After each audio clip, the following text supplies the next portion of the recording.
Bienvenidos a la Santa Misa. Tú eres Pedro, y sobre esta piedra edificaré mi iglesia, y los poderes del infierno no prevalecerán sobre ella, dice el Señor. Busca primero el reino de Dios y su justicia divina.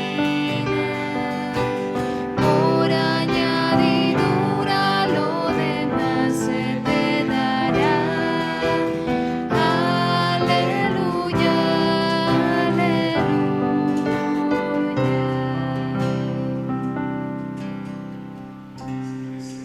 El Señor esté con ustedes, hermanos. Proclamación del Santo Evangelio según San Mateo.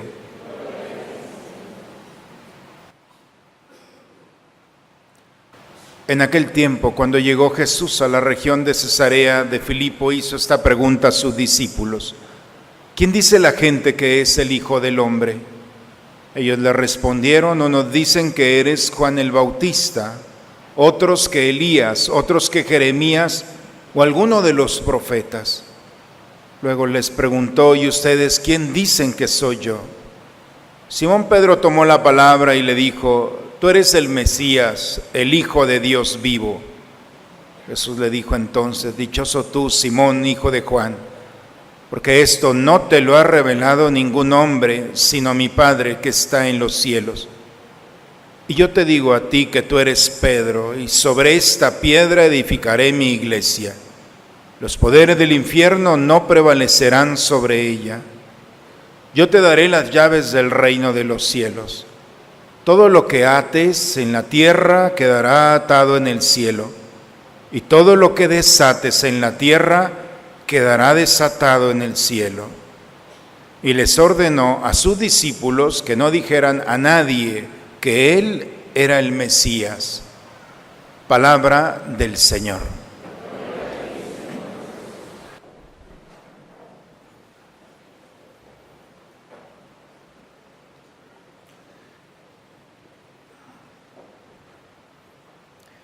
En algunos momentos, hermanos, de nuestra vida, hemos salido bien librados de situaciones o circunstancias. Por un momento hubiéramos terminado en una desgracia. No sé si les ha pasado un accidente, de esos momentos en los que decimos: nos libramos por casualidad, nos libramos por suerte. Y el escenario no terminó tan dramáticamente, sino simplemente en un suspiro, buen susto. Los hombres de fe interpretamos esos momentos como espacios en los que Dios actúa en favor nuestro. No es obra de la casualidad. De otra manera no hubiéramos o no pudiéramos explicar esos momentos. ¿Por qué? Porque de esto nos hablan las lecturas del día de hoy. Si nosotros vemos el mensaje que hay de fondo, la primera lectura el día de hoy, tomada del profeta Isaías, el mayordomo del palacio, Sebna, es destituido por Dios. Porque no podemos explicar cómo en su momento, estamos hablando del 701 antes de Cristo, 700. Todo Israel ha sido destruido por los asirios, no queda nada.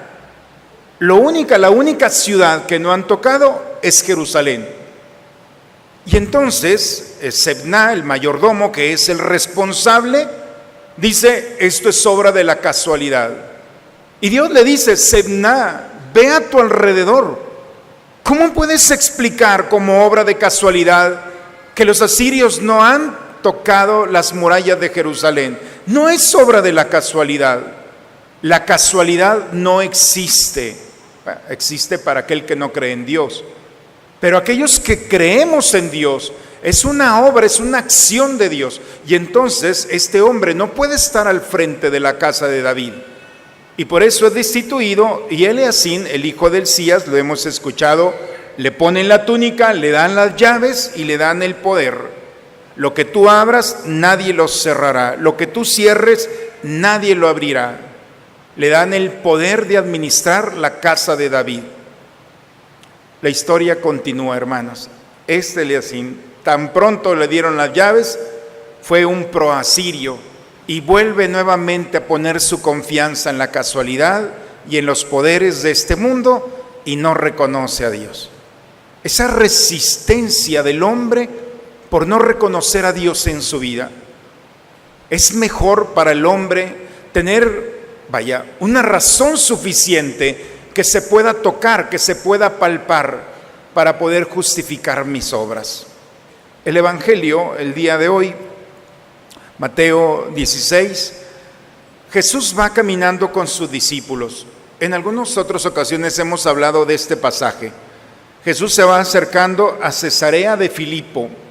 Quienes hemos estado en Cesarea de Filipo, y no es presunción, ojalá algún día ustedes puedan ir, van a encontrar una roca, como la roca de Bernal, una montaña de piedra, y esa montaña de piedra tiene en la falda una entrada muy profunda. Todavía hasta el día de hoy se siente el viento fresco, helado, cuando uno se pone allí. Allí, en tiempo de Jesús, había un templo que cubría esa puerta y allí se adoraba al dios Pan, que era el dios pánico. Ellos creían que era la entrada al infierno, al Sheol. Y entonces Jesús se lleva caminando a sus discípulos a la entrada del infierno. Por eso tenemos que entrar en el corazón de los discípulos. No era cualquier terreno el que estaban pisando. Se estaban acercando a un terreno misterioso, en el que cualquier que iba ahí, simplemente escuchar del dios pánico, ya se supone que una desgracia iba a haber allí. Jesús va caminando con ellos y les dice: ¿quién dice la gente que soy yo? Los discípulos, unos dicen que eres Juan el Bautista, otros que Jeremías, unos que Elías, o como cualquier otro profeta. ¿Y ustedes quién dicen que soy yo? Simón Pedro tomó la palabra y dijo: tú eres el Mesías. Recordemos que Mesías en hebreo significa el ungido. En griego se dice Christos, por eso Cristo significa aceite. Tú eres el aceite de Dios. El último que había sido llamado Mesías o aceite o rey había sido cerca de 600 años atrás. El último rey de Judá, Sedecías, alrededor del 580, llega Nabucodonosor, babilónico, pone al último rey de Judá, pone a sus hijos delante, los manda a asesinar a los hijos, me parece que eran 7, a los 7 los asesina y fue lo último que vio el rey, porque después de allí le sacó los ojos y entonces se lo lleva caminando a Babilonia en vergüenza de todo el pueblo de Judá, de Israel. En ese momento se perdió la línea davídica, en ese momento se perdió el rey y el pueblo de Israel pierde el elemento fundamental de la alianza. ¿Dónde está el rey que nos va a salvar y nos va a liberar? Por eso 600 años el pueblo de Israel estuvo esperando el Mesías. Por eso cuando Pedro le dice a Jesús: tú eres el Mesías, es decir, tú eres el eslabón entre Sedecías cuando se perdió la promesa y el día de hoy. Tú eres el aceite de Dios. Por eso el rey no era aquel que administra o que dirige o que sale en la batalla. El rey, la primera misión que tiene el rey era sanar a su pueblo, proteger a su pueblo. Por eso le dicen aceite, porque el aceite toca la piel, sana las heridas, hace flexible el cuerpo. Y por eso le dice: tú eres el que estábamos esperando, tú eres el que viene a sanar, a liberar nuestro pueblo. Pero no solamente le dice eso Pedro, sino: tú eres el Mesías, el Hijo de Dios vivo. Pedro se adelanta a los acontecimientos trágicos. Antes de que muera Jesús, antes de que sea traicionado, antes de que esté en la cruz, ya Pedro está proclamando que está vivo. ¿Se fijan? Por eso Jesús se sorprende y voltea a ver a Pedro y le dice: Pedro, esto no te lo ha revelado ningún hombre, esto te lo ha revelado mi Padre. Esto solamente mi Padre y yo lo sabíamos. Esto de la resurrección, esto de estar vivo, esto del aceite de Dios entre ustedes, esto solamente mi Padre.